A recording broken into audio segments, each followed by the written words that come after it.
Hello everyone, welcome to Nitros Now. This is a program that talks about the Kimberley Dynamiters, the week that was and the week that is to be. I'm Jim Scott. And I'm Steve Peterson. I think we've got a whale of a show for you tonight. Oh, you got that right.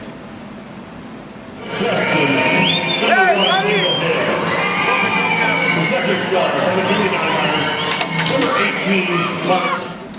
Well, the week that was, Steve, the Dynamiters over the last 10 days have played the Crescent Valley Thundercats 4 times. Once here with the Kimberley Dynamiters holding a 6-2 lead with 5 minutes left in the game. The Thundercats come back with 5 goals in 3 minutes. The Dynamiters tying it up and winning it in overtime. They go into Creston. Creston wins 5-3, and now they get the first two games of this playoff series. It's been a roller coaster ride for the Kimberley Dynamiters. They've really played some tough hockey too. I mean, like tonight, that shocker at the start. Well, last night, back and forth, the Crescent Valley Thundercats opened the scoring early in the first period, or late in the first period. The Dynamiters tied up early in the third, and then it goes to double overtime. And Mark Strachan, the captain, gets a pass from the goaltender, Braden Ostapchuk, skates all the way down the right side, cuts in front and puts it 5-hole on Hales, and what an exciting finish to a really exciting hockey game. Picture perfect ending, and in fact, I think Carl's got that shot. Not too many games end 2-1 that you've got your heart in your sleeve for the whole 74, 75 minutes I guess they played, but it was an exciting game. Tonight the Crescent Valley Thundercats came out on fire. They dominated the first 8 minutes, put a lot of pressure on our defense. Defense gave up a couple of giveaways in their own zone, boom, boom, boom. They're ahead 3-0 with 8 minutes gone in the period. And a packed house tonight to enjoy it. Well, I'm not sure that they enjoyed that. There were some Crescent fans that traveled all the way from Crescent as well, but I thought it was a brilliant move by Coach Golpat to pull Braden Ostapchuk after the third goal. None of the goals could be considered his fault, but the Dynamiters didn't seem to be in the game. They pulled Braden. In comes Musso. He plays a good game, a solid game for the Dynamiters. And for the last 52 minutes, Crescent barely got a shot on net, and the Dynamiters rolled over the Crescent Valley Thundercats. They really turned it around. Well, let's talk to some of the players. All right. I'm here with Mark Strachan, number 18, Kimberley Dynamiters. Good game tonight. Very interesting start to the game, though. That first 10 minutes, what happened? Yeah, I know we started off a little slow, and yeah, it's a little frustrating being down 3 right away, especially being at home. And but you know, we talked to the dressing room about it, and we just hard work pays off. Yeah, you know, when you were down 3-0, not many were listening to me, but I said you guys would come back and win it 7-4. But you finished up 6-3. I mean, wow, you really turned it around. Yeah, we say it in the dressing room a lot. Just hate to lose. So I think it's getting a lot of our players' heads to hate to lose, and you know, we played for each other out there and pulled it off. Yeah, you're a very capable team. The coach really has you believing in yourself this year. What are you expecting for Creston? Yeah, well, you know, Creston's a pretty hard team to play against, and we know they can come back from past experience, and we just need to keep working harder than them and staying positive, and I think we can beat them. Yeah, you're facing them at home, so any extra preparation for that? No, just I think we just need to stay focused and do the same things we're doing, keep it simple, and it'll pay off. All right, well, you played a good game. Shout out to anyone? I need to give a shout out to Connor Kutzner out there, Dickey split. All right, thank you. And now number 21, Corson Johnston from the Kimberley Dynamiters is going to join us. And Corson, you were named the first star tonight. Scored a couple of goals, pinching in from the blue line, and fired a couple of pucks, and then one on the power play. You got past Hales. Go through the 2 goals that you scored for us.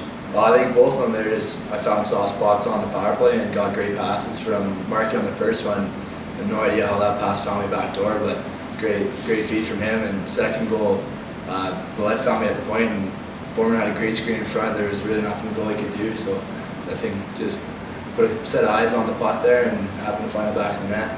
Looks like the Dynamiters are doing different things on the power play. You don't like to take a lot of shots, it appears, and I think the fans get a little bit anxious when you're just passing around the perimeter. looking for that perfect play, and I think someone would like to see more goals like what you had, were shots from the point.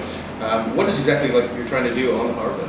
Oh, I think you can't just shoot right away. You don't have to score in the first 10 seconds of the power play. That's why they give you the 2 minutes. So you just got, main thing is get it moving around and get their D-men moving around and open up soft areas in the ice like I was able to slide into tonight. And then when you get the chance to shoot it, let it rip. So I have to say the fans probably wondered after 8 minutes whether or not the Dynamites were ever going to show up.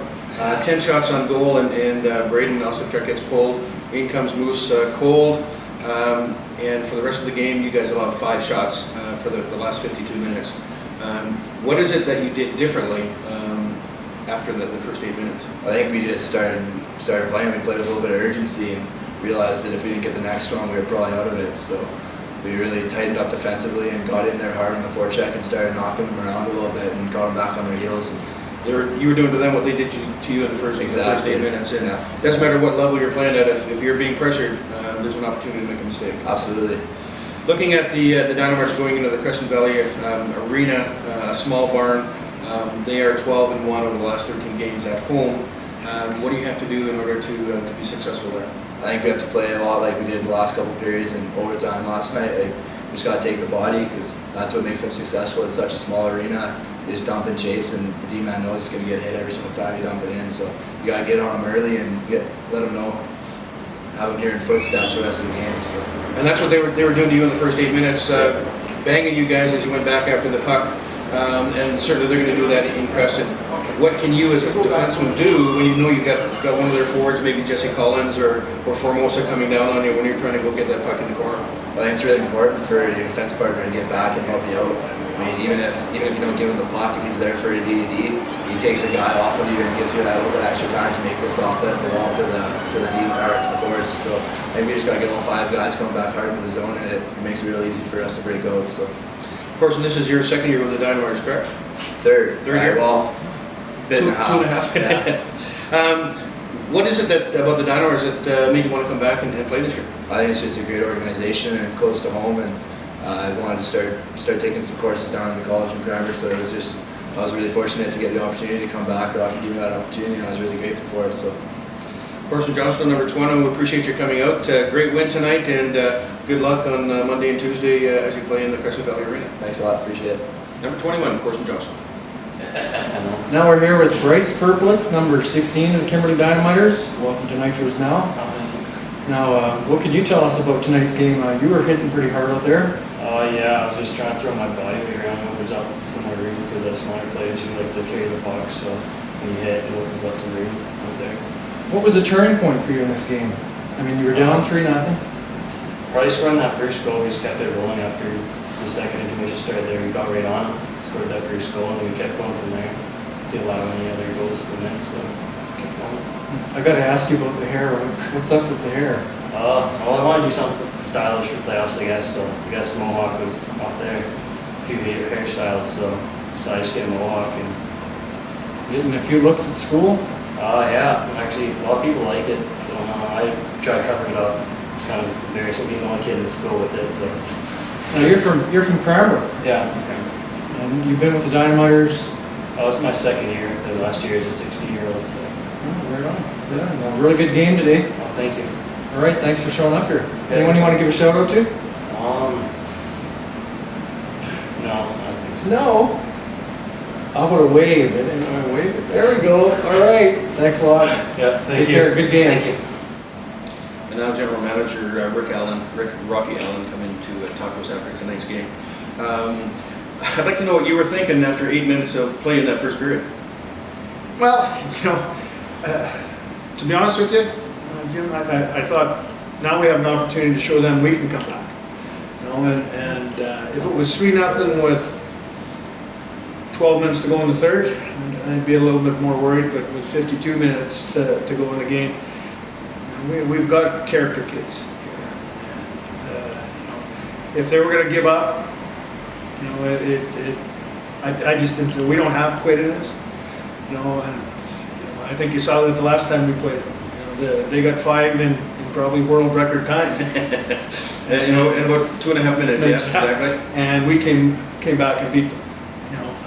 And we talked to the kids afterwards, and was funny. You know, you go around the room and say, "What do you think?" You know, and what do you think Creston second? And I think it was Connor Kusner said.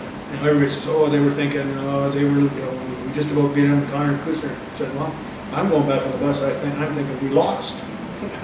That's exactly, you know, and that's the type of attitude we have to have. You know, and I think our kids bring that all the time. You know, we want to win, and you know, we knew that this wasn't going to be easy. Creston is a good hockey team. You know, I think I said this before. You know, I thought they were in the last 15 games of the season might have been the best team in our division. You know, and I think they proved it. I mean, they went on a 10 or 11, 12 game winning streak. They beat Fernie. They beat us. And, you know, they're a tough team to play against. But tonight, you know, that's the good thing about this game. You know, Stepper struggled, and our guys picked him up because he's picked us up so many times this year. So, you know, I was happy we had 52 minutes left. I wasn't happy it was 3-0. Well, and to give Ostapchuk some credit, the first goal, I don't think Luongo could have stopped it. The third goal, I don't think Schneider could have stopped it. The second goal, he should have had. Yeah, and That's from my point. For sure. And looking at pulling him at that point, I think it gave the Dynamiters a bit of a wake-up call and saying, you know what, let's do this and let's win the game. Looking at the game overall, first 8 minutes they kind of dominated. The next 52 minutes the Dynamiters dominated, but it started to get chippy. Especially the last couple of minutes, I saw a lot of high hits. I saw hits from behind. Some from the Dynamiters, but a lot of it from Creston showing their frustration. Tell me your thoughts on your head coach, Roman. Roman's, you know, it's been a learning process for him. He said, you know, and he probably told you this, you know, he only wanted to be the assistant coach this year. So he got thrust into a role maybe that was outside his comfort zone. I think he's done a real good job with the kids. And, you know, he's had some hiccups along the way. I think, again, he's an emotional guy. He played that way. And you can see him even at the end of the game tonight, standing up for his kids. Yeah. That goes should go a long ways with all the players and all the fans. You know, sometimes you'd like him to be a little less emotional, but then he wouldn't be Roman. And you know, I know the players appreciate it. I appreciate it. You know, Go ahead. He's been the biggest reason that we have a turnaround. You know, we've got great kids, but he's given them direction, he's given them focus, and he's given them passion. And I don't know if I've met a more passionate guy. I'm emotional, but he's passionate. So. Well, Rick, thanks for coming in after tonight's hockey game. A chippy affair that kind of got out of hand. Max penalty towards the end of the game. They're going to lose one of their better players for a game or two, and then another issue with check from behind on number 14, Wolfie. Yeah. But you guys stood tall, didn't retaliate, and played a whale of a 52 minutes. Yeah, they were, you know, the full measure to those kids. And, you know, this community is, right now, Jim, I'd say this community is lucky. These kids have come to play. So, you know, have the guy come out and watch. It doesn't get much better than this. It doesn't get any better than that for sure. Well, thanks, Rocky. It's about time for us to wrap this up, but thanks for coming and taking the time and giving us your thoughts on the game and the future. Well, thank you guys. This is great. You know, the kids love coming over here talking to you, and I certainly appreciate the time that you folks put in, for sure. Okay. Rocky Allen, the General Manager of the Kimberley Dynamiters. Thanks everyone for watching Nitros Now, the show about the Kimberley Dynamiters, the week that was and the week that is to be. We hope you enjoyed it. We'll talk to you later. Good night.